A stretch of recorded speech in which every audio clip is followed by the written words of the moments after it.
Magandang balita naman tayo, magpapatupad ng bawas singil sa generation charge ang Meralco ngayong buwan.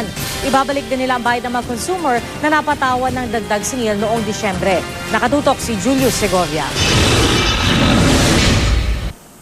Hindi pa pinalang kwenta ng Meralco, pero sa inisyal na datos, hanggang 30 centavos per kilowatt hour ang posibleng bawas singil sa generation charge ngayong Marso.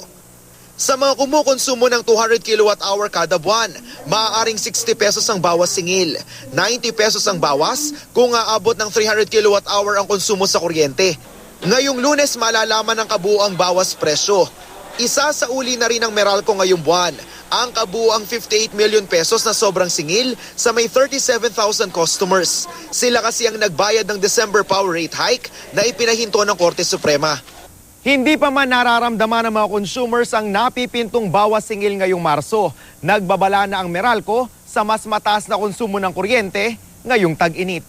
Yung appliances laging nasa maayos na kondisyon, i-check natin regularly kasi kung hirap po yung makina ng appliances, malamang mas mataas po yung konsumo nitong kuryente. Pero hindi gaya sa Mindanao na nakakaranas ng hanggang 4 na oras sa rotational brownout.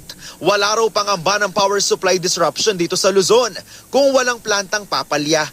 Patuloy kami nakikipag-ugnayan sa mga generators at sa mga ahensya ng gobyerno para siguraduhin na hindi tayo magkakaroon ng outage itong darating na summer. Julius Segovia, Nakatutok, 24 Oras.